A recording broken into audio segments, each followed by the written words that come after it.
Temos o Pedro Moreira em Brasília, Diego, nessa cobertura também com a gente. O presidente Lula foi às redes sociais, já lhe manifestaram o seu apoio à Venezuela. O que temos de informações aí de Brasília? O Pedro está em contato com a gente, perdemos aqui o sinal com o Pedro, mas acho que já foi restabelecido.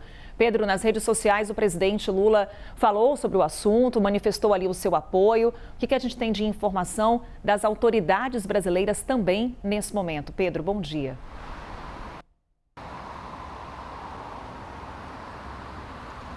Oi, Carol. Ótimo dia para você, para o Diego, para quem acompanha a gente. As manifestações por parte do governo brasileiro começaram logo na noite de ontem. Primeiro, o próprio Ministério das Relações Exteriores, usando as redes sociais para dizer que o Brasil acompanhava a situação e se solidarizava. Depois, o Itamaraty também divulgou uma nota em que diz que manifesta pesar pelas perdas causadas em decorrência dos terremotos. E, até o momento, essa nota, Carol, era por volta de 10h40 da noite. A nota falava que até o momento os sismos tinham resultado em danos à infraestrutura local e deslocamento de contingentes populacionais. Depois disso, a gente sabe que a gente já teve mortes confirmadas, né? O Brasil expressa solidariedade ao governo e ao povo da Venezuela e deseja pronta recuperação aos feridos. Até o momento da nota, Carol, o Itamaraty não tinha identificado brasileiros entre as vítimas e disse que o plantão consular do Itamaraty permanece à disposição para prestar assistência a cidadãos brasileiros em situação de emergência. O Itamaraty divulgou números de telefone, Carol, tanto para brasileiros que estejam na Venezuela e também um número de emergência aqui no Brasil. Quem quiser consultar é só acessar os sites, os canais oficiais do Itamaraty. E depois dessa manifestação mais institucional, o próprio presidente Lula, então, usou as redes sociais para também manifestar apoio. Carol, disse o presidente que tomou conhecimento com grande preocupação e consternação dos impactos causados pelos terremotos e disse que instruiu o Ministério das Relações Exteriores que avalie com a Embaixada do Brasil em Caracas a situação do país e as medidas de assistência que o Brasil pode adotar. E aí o presidente Lula reafirmou a determinação em apoiar o governo da presidente encarregada Delcy Rodrigues na recuperação de áreas afetadas desse país irmão, cujo povo tem dado provas de grande resiliência frente às adversidades. Foi o que disse o presidente Lula. A presidente da Venezuela, Delcy Rodrigues, ela vem agradecendo, né, esses apoios internacionais que vêm sendo manifestados e ela também fez uma postagem especificamente agradecendo ao presidente Lula por essa mensagem. Bom, Carol, aqui no Brasil, até o momento, né, um levantamento feito pela Rede Brasileira, Rede Sismográfica Brasileira, e que foi analisado pelo Centro de Sismologia da Universidade de São Paulo, a USP, mostra que os tremores foram sentidos, né, capitais brasileiras registraram tremores também, pelo menos 4 capitais, foram elas Belém, Manaus, Boa Vista e Macapá, além de outros municípios nesses estados, do Pará, do Amazonas, Roraima e Amapá. Sobre isso, Carol, a gente teve também alguns líderes, alguns políticos locais se manifestando, né? Por exemplo, o prefeito de Belém, Igor Normando, do PSDB, que foi também às redes sociais ontem à noite para tentar tranquilizar a população, disse que a Defesa Civil de Belém, em parceria com a Defesa Civil do Estado, estava acompanhando a situação e que, por precaução, alguns prédios nos bairros do Marizal, Jurunas, Cremação e Pedreira tinham sido evacuados para a verificação, mas que até o momento nenhum dano muito grande e nenhuma vítima tinha sido identificada. Carol, é importante a gente explicar para a população, né, Carol, que em regiões mais afastadas, como no Brasil, como nessas capitais brasileiras que sentiram tremor, ele geralmente é sentido em construções mais altas, né? Quanto maior o prédio, quanto maior a torre em que a pessoa vive, mais chances dessa torre balançar e a pessoa sentir esse reflexo desse abalo que foi registrado lá na Venezuela. Carol, a gente vai seguir aqui acompanhando as manifestações do governo brasileiro para saber que tipo de ajuda especificamente o Brasil pretende enviar para a Venezuela e os impactos desse tremor, né, Carol? Aqui no país, a gente lembra que a Venezuela, com essa crise humanitária, vinha sendo fonte de um grande fluxo imigratório para o Brasil e é preciso que as autoridades brasileiras também se atentem a isso, Carol. Bom ponto aqui também que o Pedro traz para a nossa cobertura. A manifestação de autoridades brasileiras e também o quanto que isso pode impactar o Brasil. A gente está falando aí de uma crise na Venezuela, que já estamos acompanhando há anos, essa crise social, econômica, também política. E agora mais essa tragédia com pelo menos 32 mortos até aqui, segundo as autoridades venezuelanas. Brasil, portanto, já se manifestando com relação ao que aconteceu por lá. Também o governo da Argentina, dizendo que lamenta profundamente as consequências dos eventos sísmicos registrados, expressando sua solidariedade com o povo venezuelano. Ministério das Relações Exteriores da Bolívia enviou o seu apoio ao povo irmão da Venezuela. Foi a mensagem que veio através de uma rede social e enviando os mais sinceros desejos para a rápida recuperação das pessoas afetadas. Também o governo do Chile, expressando solidariedade à Venezuela e disposição para fornecer ajuda humanitária e de resgate. Presidente de El Salvador também foi às redes sociais. Disse que os nossos corações estão com o povo da Venezuela durante esses tempos difíceis. E também temos aqui manifestações do México. O Ministério das Relações Exteriores disse que expressa toda a solidariedade com o povo venezuelano e lamenta profundamente os danos e efeitos causados. Algumas manifestações que temos até aqui, para além daquelas que já falávamos com Pedro Moreira, portanto, Brasil, também expressando o seu apoio, bem como o fornecimento de ajuda por parte dos Estados Unidos e também da China. A imagem que você acompanha agora é uma imagem ao vivo de Caracas. Por lá, nesse momento, são 5 horas e 18 minutos, o horário local. As buscas, nesse momento, continuam por possíveis vítimas sob os escombros.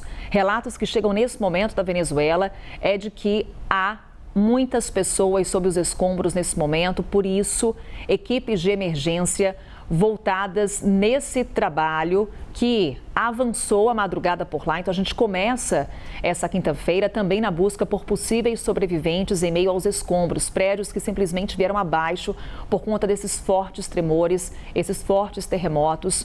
O maior terremoto, o mais intenso em mais de um século. Diego Pavão, nosso editor de internacional, segue aqui ao meu lado. Diego, com relação à manifestação de autoridades locais, o que diz a presidente interina da Venezuela nesse momento? A presidente interina, Delcy Rodrigues, já declarou estado de emergência, Carol.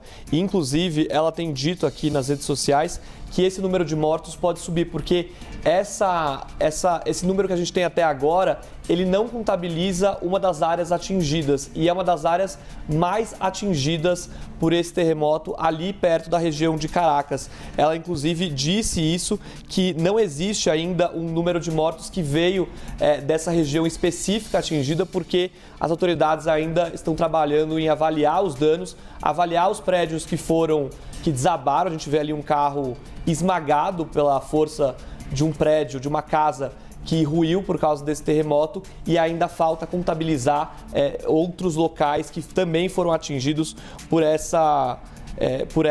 esses tremores de terra que aconteceram ontem à noite. Foram 2, 7,2, 7,5, separados por 39 segundos apenas, a 10 quilômetros de profundidade, Carol. Considerado um tremor muito raso, por isso a gente vê todos esses danos. Agora, o governo local começa a coordenar a ajuda com entidades internacionais. A própria Cruz Vermelha também já se manifestou sobre esse terremoto. A Cruz Vermelha que, inclusive, vai realizar esse trabalho de organizar essa ajuda humanitária que chega. E é um trabalho logístico agora muito delicado, porque a gente tem o principal aeroporto de Caracas fechado nesse momento, ou seja, pousos de decolagem suspensos, e muito dessa ajuda viria exatamente por esse aeroporto. Então agora começa esse trabalho para reorganizar essas rotas de ajuda que vêm de outros países. A gente falou dos Estados Unidos, da China, da Espanha também oferecendo ajuda, o Brasil. Tudo isso agora vai ser avaliado para se entender qual é o tipo de ajuda que a Venezuela precisa nesse momento. Existem até situações nesses terremotos, Carol, nesses desastres, em que existe ali vários obstáculos para essa ajuda chegar, porque ela chega de muitas partes ao mesmo tempo, e isso às vezes vira um problema logístico para as equipes em solo. Então, existe esse trabalho agora de coordenar e ver exatamente o que precisa. São suprimentos, são equipes de resgate, são insumos médicos. E vale lembrar também, a Venezuela já sofre com uma crise econômica de anos, com uma hiperinflação, com anos de sanções lideradas pelos Estados Unidos e, claro, sem falar também da corrupção no governo e também da falta de gerenciamento nos principais órgãos públicos, Carol. É mais uma tragédia que a gente acompanha em Caracas. Do lado direito do vídeo, nós acompanhamos imagens ao vivo de lá, justamente desse trabalho de resgate, de procura por possíveis vítimas sob os escombros. E do lado esquerdo do vídeo, o que temos são os registros que chegam à redação da CNN do pânico vivido pela população no momento desses tremores. Estamos falando aqui, Diego, do terremoto mais intenso, mais forte já registrado na Venezuela em mais de um século. O que a gente sabe sobre esse histórico no país e também quais são os preparos em termos de estruturas na Venezuela diante desse risco de tremores? É isso, Carol. Sobre o histórico, o que a gente tem de dados é que em 1812 a Venezuela teve um enorme terremoto que deixou cerca de 30 mil mortos na época. E depois a gente teve em 1967 também, magnitude de 6,3, que atingiu diretamente a capital venezuelana, Caracas. Era um momento ali de expansão urbana da cidade e a gente teve ali 200 mortos mais ou menos. Inclusive até tem um relato que a CNN Internacional trouxe de uma pessoa que sobreviveu a esse terremoto lá de 1967 e agora estava nesse terremoto de ontem à noite, e essa pessoa dizendo que nunca viu nada igual, mesmo tendo passado por esse terremoto lá na década de 60. E aí a gente teve em 1997 também, magnitude 6,9, atingindo o leste do país, deixando mais ou menos 70 mortos naquela época, e ali em 2018 também um tremor de magnitude 7,3. Esse foi um terremoto mais profundo, né? O hipocentro desse terremoto muito mais profundo, por isso a gente teve em 2018 menos destruição e menos mortes também, e esse agora de 2026 entra para a história como o mais forte em mais de um século, Carol. Para a gente entender magnitude, também o epicentro desses tremores. Daqui a pouquinho teremos o professor Pedro Cortes aqui com a gente, explicando exatamente o que esses números significam em termos de impactos para o país.